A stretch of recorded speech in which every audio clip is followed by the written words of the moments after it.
is it that you do for fun? What do you like to do? What do you like to read? Where do you like to go? Who are you outside of your career and outside of your parenting skills? Because there was a person there and now she's lost.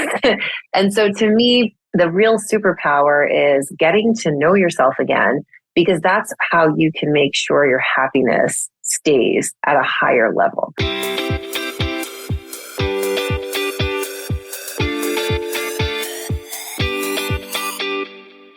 Hey, it's Renee. Welcome to the Into the Wild Show, the podcast for women who want to build incredible mental strength to level up their business and lifestyle. I'm Renee Warren, the founder of We Wild Women, author, speaker, award-winning entrepreneur, and your host. Together, we will make you unapologetic about shining your light, growing your business, and turning you into a wildly confident and successful leader. This is for you, the visionary, the go-getter, the entrepreneur, and for those that need a real kick in the butt to get going and to dream bigger. Each week, I bring in leading experts and entrepreneurs to help you take leaps in the right direction, because I know the best advice comes from someone who has successfully done it before. So, are you ready to level up? Welcome to Into the Wild.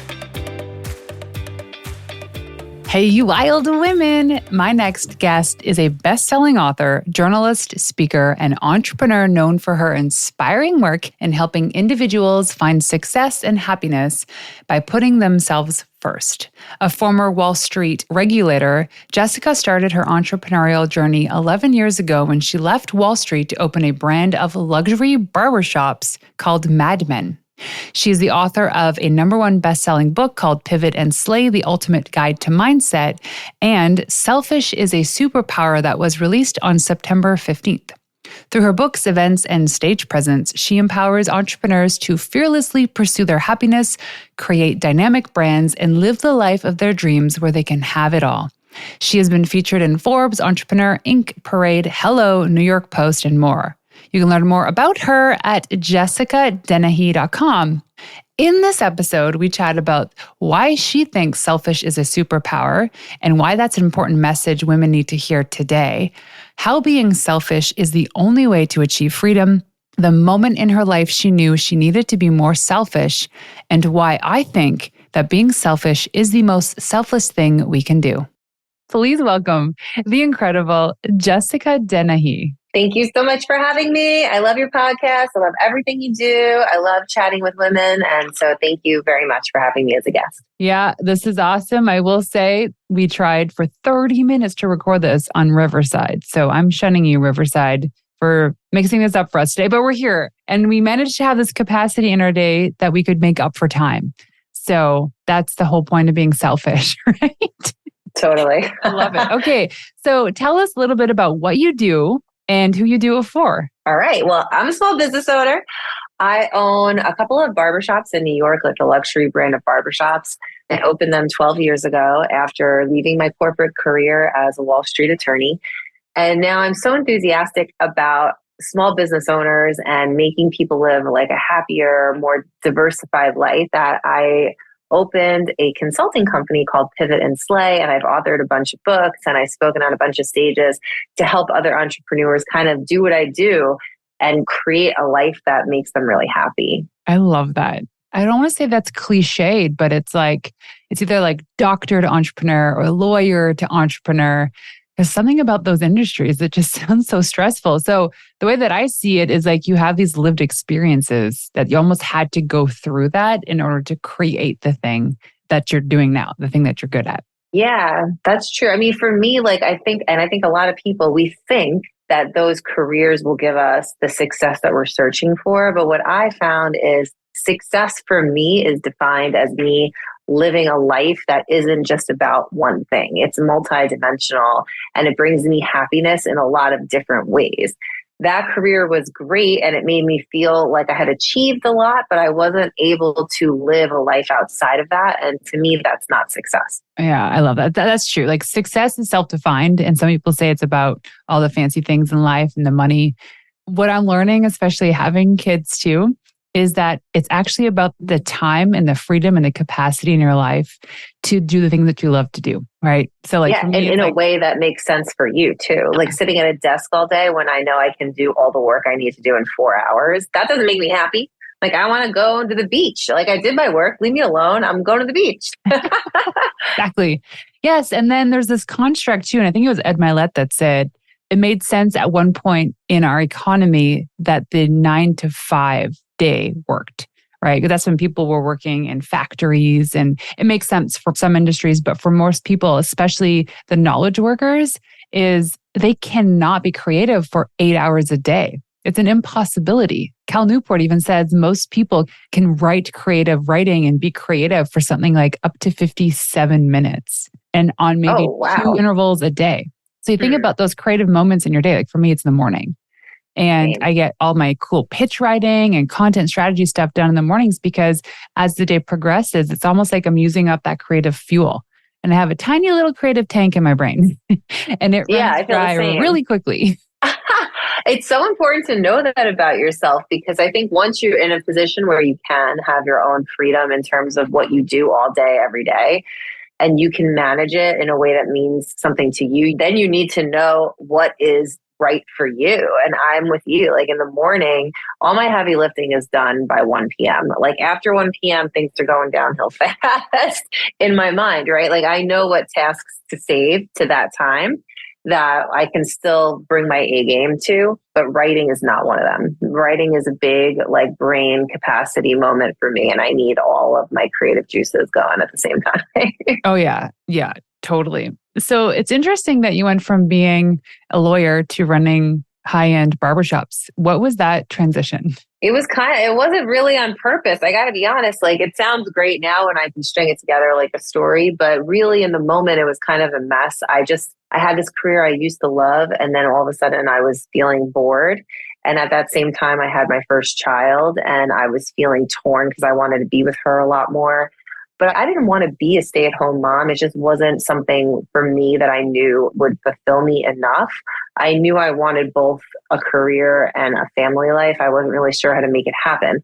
And so I started getting increasingly frustrated because my husband at the time, he had this idea to open our barbershops, and he was getting a lot of joy out of that. Like he was finding his rhythm. He was in his creative momentum. And I was starting to get a little jealous about that because I hadn't found a rhythm for myself yet.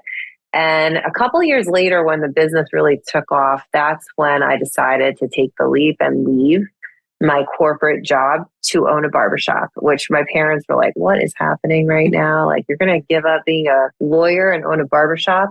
But it really was a moment of trust for me. Like I was just feeling it, like this is something I need to do. I'm not sure why. I just jumped. And I'm so glad I did it because it really allowed me the life I was searching for. I never would have thought it would be in that industry. But, life takes you on a turn and sometimes you got to flow with it. So that's what I did. When you opened the shops, were you actually cutting hair or were you just managing? Oh, no. I don't know how to cut hair. No. Even to this day, 12 years later, I'm not touching your hair with a scissor. What happened was he came up with this concept. I was like, that's great. And I gave him the money to start it up because that's what the business needed. And he created it. Like it was his masterpiece. And I was still a lawyer. I was funding our life with my salary while he built that up. And I was basically just the investor and the wife. Like I had no intention of being inside that business until I became so miserable at my job. He suggested I leave. And I was like, all right, maybe I'll do that. And when I left, we started looking for another location. And that's when I started to become more involved in it. So I still can't cut your hair now. I just know how to run businesses and I do that very well. And so that's my role. So I completely understand this because when I ran my first PR agency, I started it in 2012, having never pitched to the media in my life. And I ran that for, 6-7 years. And in that time, I never once pitched to the media. I knew how to manage the team, grow the business, do the strategy, motivate the team, and make sure that they were hitting their KPIs. But nope, never wrote a press release, never pitched to media. It's alarming to people too. But the thing is, like any smart person will tell you, you don't need to know everything. You need to know how to surround yourself with all the people that know the things you need to know. That's a talent in of itself, is cultivating that team that knows exactly what needs to be done because you have gotten the expert in every area. Totally. Well, I'm going to plug my husband's book, Buy Back Your Time, because it's one of the first things that he talks about in the book is the value of having those people to delegate to. So virtual assistants, EAs, you name it. And it accelerates the growth of your business by way of giving you that freedom. Right. So he talks about like buying back your time, not so you can just go wake surfing and on a trip. But sure, that's great. But buying back your time so that you're focusing on the more important tasks in your business. And the things that you're good at, because I'm not good at those things. Like I need to do what I do best. And the only way I can do that is if everyone else is fulfilling the roles they need to fulfill in order to give me the space to do that. So 100%, I agree. Yeah, love it. Okay. Such an interesting, though, change from lawyer to barbershop owner, which is great. You're giving hope to a lot of people. They want to go and open up locations for whatever it is that they do. So there's a question when I read of your bio and the book that's, well, at the time of this recording, it's not out yet, but it is out now, which is called Selfish is the Superpower. Where do you think the idea of self-care became selfish? So to me, self-care is not the same as selfish. I think selfish is a level above that. So self-care became a real hot buzzword because everyone got into the muck. They're working millions of hours. They're not taking care of themselves. And all of a sudden, like stopping to do something that your basic need needs to be met, either like resting or eating right, becomes like self-care. Like that should just be automatic. And to me, it's sad that we live in a world where we have to tell people, take care of yourself. Like we should be doing that anyway. To me, selfish is even more than that. It's reconnecting with the person that you used to be before you identified as all the roles that you play. And what do I mean by that is like for a long time, I was guilty of saying, what do you do, Jessica? Like, who are you? And I'd be like, I'm a mom. Yes, I'm a wife. I'm a business owner. I'm a lawyer. Those are things I do. That's not who I am. And in order to figure out who I was, because I lost myself in those roles along the way, I had to really get selfish and start to say to myself, well, what is it that you do for fun? What do you like to do? What do you like to read? Where do you like to go? Who are you outside of your career and outside of your parenting skills? Because there was a person there and now she's lost. And so to me, the real superpower is getting to know yourself again, because that's how you can make sure your happiness stays at a higher level. What happens when you're happy? Well, you get to infuse that energy into everyone else. Like your parenting is elevated. The way that you interact with the people you love is elevated. The way that you bring energy to your brand is elevated, to your business, to your job. Everything around you gets elevated when you're happy. And so by focusing on your own happiness, you actually do the exact thing you're trying to do, which is make the people around you happier. You know, it's almost like they get a little piece of that. When we're focusing on making other people happy, that's when we run into trouble in losing ourselves and losing our own brand of happiness. Hey, you wild thing. Now, before we continue on with Jessica, I wanted to share something super exciting with you. For the month of October, it is Master Your Marketing Mindset series. I am bringing in a handful of phenomenal women, some brilliant women in the space of marketing. That includes Milou, who is an Instagram and social media expert, Erin Trafford, who is a podcasting expert, Abby Oslin for SEO, Jessica Marola for storytelling and branding, Ember Spears for affiliate, Nicole Pearl for pitching TV, and of course, yours truly, Renee, to talk about all things PR and content. Now, I brought these women together very strategically because it's that time of year where we need to start planning for the next year, which is 2024. And so I thought, what better time than to bring these women together, record some banging episodes, and get you excited and prepared for 2024. Now, of course, I do need to plug the fact that I have an incredible program called the Authority Booster Intensive. This is like your custom PR VIP day, where I create a custom world-class PR strategy that includes a very relevant custom media list, training, and everything your team needs to plug and play into a current marketing plan or the new one you're building in order for you to increase your authority. Because we do know that building your authority is the ultimate flex these days. I also want to announce something really cool that's happening. I am bringing back my popular Preloaded Marketing Year workshop. So this is a live workshop, online workshop on October 25th. In this workshop, I'm going to teach you everything you need to know about emerging trends in digital marketing, the importance of planning ahead, key timelines and annual themes that you need to pay attention to, how to create your marketing calendar, how to implement effective workback schedules, free tools to crush your year, and a bonus PR tool that's sure to top your holiday business wish list. Now, in order for you to register for free for this event, you have to go to wewildwomen.com/workshop. That's wewildwomen.com/workshop for more details and to register for this event. So if you want to come hang out with me on October 25th for the Preloaded Marketing Year, that would be awesome. Otherwise, I hope you enjoy the rest of the episode with Jessica, and make sure you tune in for the month of October for your Master Your Marketing Mindset series. So, real story that happened last night is I had a very, very busy 2 days. Like, talk about working 2 12-hour days, because we're leading up to being a week offline, my husband and I, and it's just a lot of work to set all that stuff up. However, we were kind of derailed by being evacuated from our house for 10 days because of the wildfires, which it takes me a few weeks to be set up to be offline for a couple of days. So anyway, I was really catching up to all of these tasks, and I was finally getting things to start working. In that time, I was transitioning to a new bank, to a new accounting system, to just a new team that I know in the long term is going to pay off. But in the moment, it's like that heavy lifting, and somehow Stripe was holding all my payments and it wasn't depositing into my bank account. And I need to pay my team and things from a bank account. And it's lots of money that we're stuck in Stripe and we can't figure out why I can't get out. And I'm like panicking. I'm in here in my office, like crying. I was crying, and I told my husband to come upstairs. It's like 5:00. Noah has to get his soccer in an hour, and it's his night off because once a week we each have a night off. And I'm panicking because I still have to be fed and all this stuff's happening. And then he comes in here, and men, he just loved the fact that he actually had to fix something and not just listen to me. But he also came in with the fixing and the coaching mentality and unjustifying my emotions because I was frustrated at this. And my energy took a turn for the worse. And guess what happens? When you have negative energy, it's like an amoeba. It just absorbs everything around you. My kids went from being cute kids to being buttholes.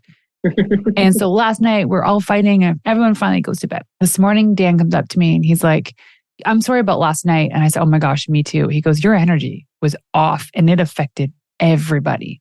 And I said, "I know. And I feel so bad. I'm so sorry." And the solution is not to be working those long days. It happens every now and then. I have not put myself first. I went and worked out maybe those 2 days, but hardly anything else. And so it reminds me of a quote that I used to say, that being selfish is the most selfless thing you can do.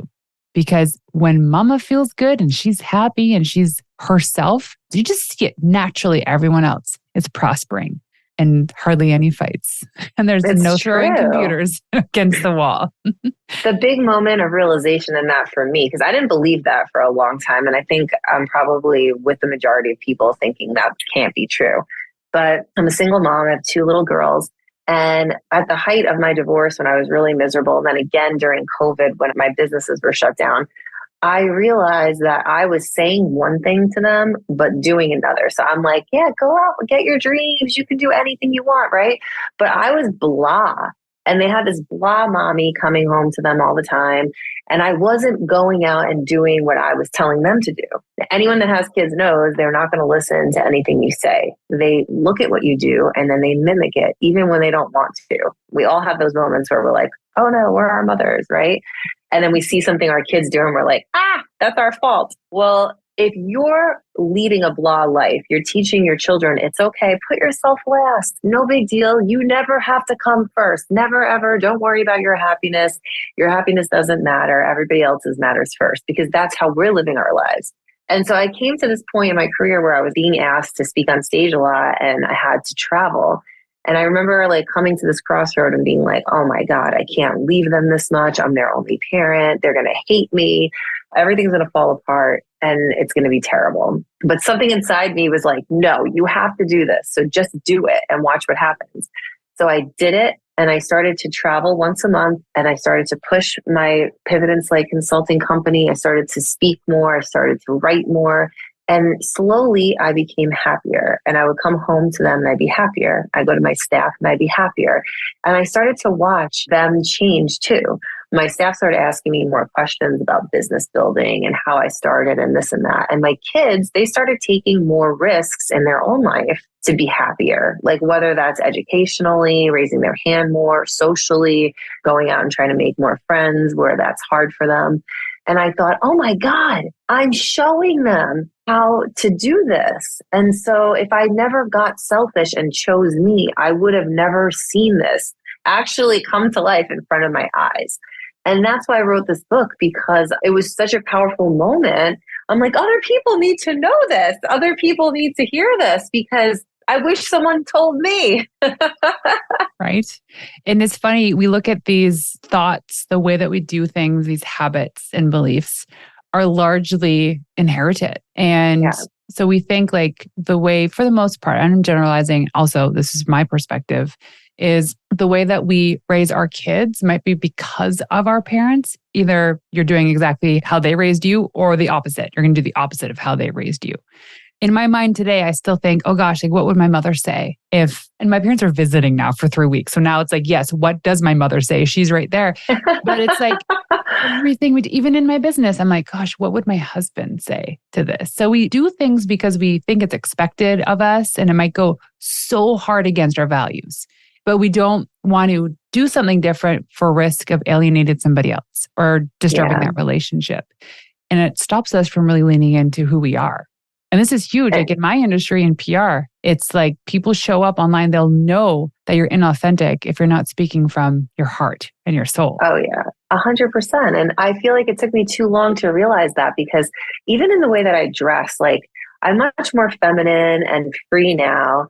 I used to have like this harsh look with like really power suits and like dark makeup. And I never thought about it till I wrote this book. I was making up for some kind of like internal insecurity that I'm in a man's world. And if I don't show up extra aggressive and extra masculine, I won't be taken seriously.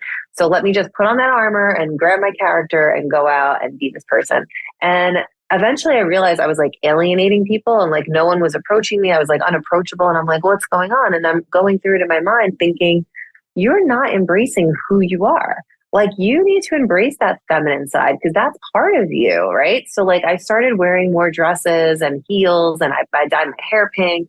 And this is just me. And I'm just like me all the time. And it feels so free.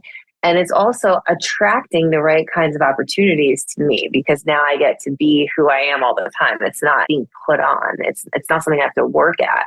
It's just natural. And that takes so much pressure off. And it makes you expand and have all this extra time to put into things that are more meaningful. Yes. And follow your dreams, start businesses that you've wanted to start. For me, that means firing clients I didn't want to work with anymore for many reasons, not because they were terrible, but maybe it was just the product wasn't fun to pitch or wasn't fun to create that strategy. It also meant for me, like I have friends who have their kids signed up for every single sport under the sun. And every week, like 5 days a week, they're at 2 or 3 different sporting events. And I look at them and like, some of them love it. Like some of them are so stressed out. So I told my kids, I go, you pick the one thing you love each season and that's what you're getting. I'm sorry. Same for me. I did the same thing. Soccer and basketball. So that's 4 days a week that we're going to a practice or a game. And then on the weekends, when the winter comes here, we go snowboarding or skiing. It's a lot of activity. And so I thought this is very selfish of me to do this, but at the same time, I cannot be driving these kids all over the countryside. It's just impossible. I think that the term selfish needs to be redefined because what's selfish about saying, I don't want you to be busy 24/7 because I want us to have a life together too? Like, what's selfish about that? Like, my daughter just started playing a sport this year. It's the first year that she's actually been interested in something. And I said to myself, I'm not forcing them to do stuff because I have to break my back to get them to all these things alone. And if they don't love it, what am I doing this for? So now that she has something, I'm like, but it's not on the weekend. So let's like keep the weekends to us, right? I'm not sending them out on thousands of play dates. I'm not trying to keep them active every second of every day. It's important for us to be able to sit in silence, in the quiet, without something to do, without somewhere to go. When I see the people who don't ever stop, I think, what are you running from? Because when I was stressed out, I can tell you I was nonstop all the time because I didn't want to sit and think about how to make myself better. It was too hard. It was too much work. I didn't want to do it. So instead, I just never stopped. And I think a lot of people are living their lives like that. And part of the book explains how sitting in the quiet was so scary and so hard. And now I can't live without it because I see how much I've been able to connect with myself, understand why I do things, why I say things, why I was saying yes, why I was saying no, what I was avoiding, what I should have been avoiding. And I have so much self-awareness now that I don't want to live any other way. And I can't tell you how hard it was for me to get to the point where I was allowing myself to just sit there and be like stressed about it. Like it was hard, but I think there's a lot of growth in there that some people can learn from. And so in the book, I give a lot of strategies I use to get through that tough time of self-discovery. I think you had a good point there about if you're so busy all the time, what are you running away from? I like to bring my husband into these conversations because he's a go, go, go guy. But also in this is he's such an extrovert that what tops him up is being around people and having conversations. It can for me, but most of the time that depletes me. And I also wanted which means you're an introvert. Yes, totally. But when it comes to kids, I feel like the way that society is now is that we always have to make sure our kids are entertained, that they're busy doing something, play dates, sports, video games, whatever. Like, when was the last time your kid came up to you and said, I'm bored? And that, to me, boredom is perfect. When my kids tell me they're bored, I get so excited and they know that they don't tell me anymore. I go, perfect, because your boredom is not my responsibility. You have to go and solve that problem. But it also means that they're not busy being trucked around to soccer or basketball or playing video games or play dates. It's like because there's a moment of pause. And then they eventually figure something out to do. They'll go play with their Legos or do something. But actually the other weekend, my husband brought our boys downhill mountain biking. And then our nanny took our dog for the weekend. So my house was literally empty. And as adults, there is always something to do, right? Always something to do. I didn't feel like doing anything. And I actually sat down on the couch and I was like, I'm bored. And it is the first time in probably 13 years that I felt bored. And I loved it. And I did nothing. I didn't even want to watch TikTok or anything. I was like, this is great. I'm just bored. I just literally just walked around, like tidied up and did stuff. But I felt so good about it because I gave myself that space to just be bored. And with boredom comes creativity. I think there's a lot of things to think about. I make time for the quiet now to think. And I tell my clients this, like, you have to have time to think. It's not something we usually make time for. And I'm a big advocate of like not being on the apps a lot. Like, I'm very present on social media, but if you look at the time I spend on the apps, it's like almost nothing because it's intentional. It's not because I'm bored. I don't know when the last time I was bored is. And what I can tell you is I had a concussion. I play volleyball a couple nights a week, and I got a concussion a couple weeks ago. And the doctor's like, you can't read, which killed me. I love reading. You can't look at the TV, you can't look at your phone. You have to take time off for your brain the same way you would if you hurt your ankle and you wouldn't walk on your ankle. And I literally sat outside on my couch. I just observed what was going on because I had to.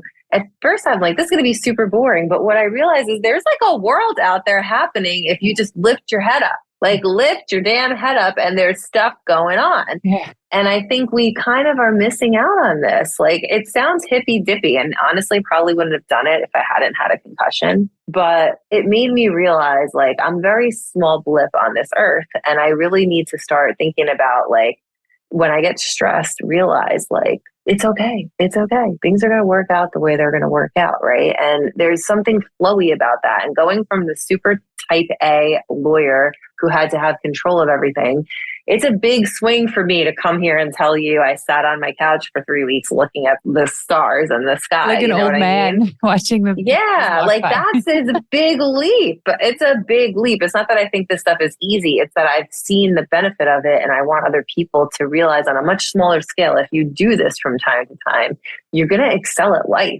You're going to be happier, and you're going to know yourself better. And instead of coming home and fighting with your spouse over something and not really knowing how it got so out of control, you're going to know. You're going to know why you said it, what the catalyst was, and how to repair it. That's huge. Yeah. But you can't know that if you don't stop. I know. It's so true. Such a reminder. So once a week, as I mentioned earlier, my husband and I each have a night off. So mine was Monday night. So on Monday nights.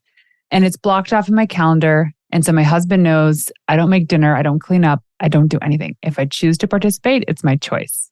And those good nights for me, my definition of a night off is very cliched of having a bath and reading a book and eating chocolate. And my husband's is like, who am I going to call? Like, who am I going to go on the boat with? But I realized and recognized in the last couple months, I have not been doing that for myself. And it's that we've been traveling and stuff has been happening. But I know that even if I just have like that 1 or 2 hours to just fill up my own like self-care love tank, then I'm good to go. A good night's sleep. But the reality is like, I need this more often than just one night a week. And that's the thing. I feel in my book, I talk about this. What I decided to do was I make time for something fun every day. That looks different every day. Like there's, for example, this week, I'm probably going to go to the beach on Friday. It's my book release date. I'm excited. It's something a day I normally work a lot because the shops are busy. But I decided that this week, that's going to be what I do all day long. And that's cool. Today's fun was just that before this interview, I sat outside and I read like 15 pages of my book, like a book, not my book that I wrote, but like a book, right? Like that's all I'm going to get today. And that's okay. Like sometimes it's a little bit, sometimes it's a lot, but every single day I can at the end of the day be like, this is what I did for fun today. Yeah. This is what I did for fun. Because if I wait and I just allow that to happen once a week, that's not enough. It's not enough for me, especially when I'm doing the work of 5 people, right? Like I don't know anyone else who's parenting 2 kids completely alone and also running 3 companies. Like I don't know anyone else doing that. It's a lot. I need more than just one night, but if I don't create that time for myself every day, I might go crazy. So I've decided that that's how I'm going to live. And I think most people can fit in like 20 minutes for themselves every day if they really tried. Yeah, but imagine we flipped it the other way where the like most productive work was the least amount of time of our day. And yeah, there was more time for doing other things. I mean, that's basically how I'm living. And it's funny because I'll be like, I was at the beach the other day and someone was like, what do you do? I've seen you here the last 3 days. I'm like, I own a bunch of businesses. They're like, well, why aren't you at work? I'm like, I did my work already. Like I work when I need to work. Like I'm doing what I need to do. It just doesn't look like what you think it should look like. But this is what it should look like for me. I'm doing everything, all the balls are in the air. It's just on my timeline. So I agree with you. I think more people need to have a life that looks like that. That's like my mom. She's almost 78. She can't really understand how it is that I run a business from my home. Don't you have to go to an office with people for the business to work? I'm like, yeah, well, offices are online now, Mom. I have my people. We're not in the same time zone at all. And that's cool. So, okay, a couple last questions for you. One is, how can busy entrepreneurs slice out more selfish time in their day every day? Well, I think that's what I'm trying to say is you've got to make time for it every day and make it so that, okay, here's the thing. Most entrepreneurs are struggling with becoming more disciplined. And that's a big thing for people. I get it. But when it comes to fun, sometimes you have to let it flow. Like, I really believe that. There's moments where you just need it. Like maybe you didn't schedule your fun for today, but guess what? You're feeling like you need it. You got to make it happen. So I make sure that I fit in a little bit of fun each and every day. That looks different. Like I said, all the time. It could be a full day, it could be an hour, it could be 20 minutes. But at least start to identify like what those things might be and start integrating them into your week. Now, you probably can't just turn around and tomorrow start having daily fun. I get that. That's a big leap. But at least do something for yourself, something that makes you feel like carefree. And if you don't know what that is, because I've been there, I started to think like, what did I like before I was a parent and a spouse and a business owner? And I came up with volleyball because that's something I played as a kid and played in high school, made me really happy. And it's almost like muscle memory. I joined this team. I didn't know anyone in a beach league. And I showed up day one. It's 1 hour a week, guys. This isn't a lot, okay? And all of a sudden, it just felt like I was back in my 17-year-old self. And I felt like free and fun. And it reminded me of a time in my life where I had no responsibility. So try to think back to like a moment like that in your life and reconnect with that thing that made you feel free. Yeah. I have a drum set next to me in my office. It's an electronic drum set, which I have not been using lately. And I should, because the thing about learning a new sport or a new language or a musical instrument is it's so meditative because you only think about what you're doing. Right. For me, it's CrossFit because when you're there, it hurts and you're counting reps. And that's pretty much it. Everything else is just kind of off your head. So it's like my form of meditation. I remember talking to my spiritual coach once. She's like, do you meditate? I'm like, yeah, I go to CrossFit. She's like, that's not meditation. I go, but it is. Because let me tell you, when you're there counting your 30 burpees and you're in pain because your heart rate's just through the roof and you're on that like 19th burpee and you're wondering how you're going to get through it all. That's all you can think about is like, am I going to go one leg up this time? Am I going to jump up? How am I going to rest when I'm down? It's like all the distractions in your life outside of that moment. So for me, it's like drums and it's CrossFit, could be actual meditation, although I'm not really good at it. Yeah, I'm not either. I mean, I do in yoga, we call what you're describing moving meditation, where you're doing a movement that takes so much of your concentration that it's almost as if you're meditating because you only have one thought in your head at a time. That's how I started in yoga because it was so hard for me. I hated it. I love it now, but I hated it then because I couldn't do it without getting distracted, which would make me fall out of the position. And the fact that I had to hold the position is what made me think about just one thing instead of 1,000. And then I would come home after and be like, oh, I feel so relaxed because my brain actually had a vacation for an hour from all the clutter. So I totally get what you mean. Yeah, totally. Okay. So then really quickly, your book is out. So tell us about the book and who it's for. So Selfish is a Superpower is for anyone who feels like they have completely lost who they are and how to figure out how to make them happy before anyone else. If you're looking for a reason, a permission, this is kind of a grant of permission. Like, you guys, go do something for you. Be you. Put yourself before your kids for a minute. If you need that permission, this book is for you because it's going to give you permission on every single page. It's available on barnesandnoble.com and on my website, jessicadennehy.com. And I really think it's a mix of me telling my story and how I did this for me with the strategies I've used. But I really just want to showcase like what is possible if you allow yourself to get a little more selfish, how you can change your life and how that will also change the life of your family and the dynamic within the people that you love between you and them and your job and everything. So if you're looking for that permission or inspiration, this book's definitely for you. Awesome. Okay. So one last question. When I ask you what it means to be a wild woman, what is that to you? I think just freedom. Like I think about myself running down the beach with my pink hair blowing in the wind and me just being like, the world is full of possibility and I can do whatever I want at any moment. And that's what I think of. I love it. So if people want to go online to find you, where can they go? I'm on all the social media networks at the Jessica Dennehy, most actively on Instagram, or you can go to my website, jessicadennehy.com. Awesome. Well, thanks for joining us today. Thank you for having me. So there you have it. Thank you for tuning in to another episode of Into the Wild. To make this girl happy and to help reach other women who are dreaming of starting their business, please leave us a 5-star review on iTunes and everywhere you listen in. Also, if you want to find me in the wild, check me out on Instagram at Renee_Warren. That's RENEE_WARREN. And leaving you with one of my favorite tips of all time, the best advice you could ever receive is from someone who has successfully done it before you. Until next time, ladies, peace out.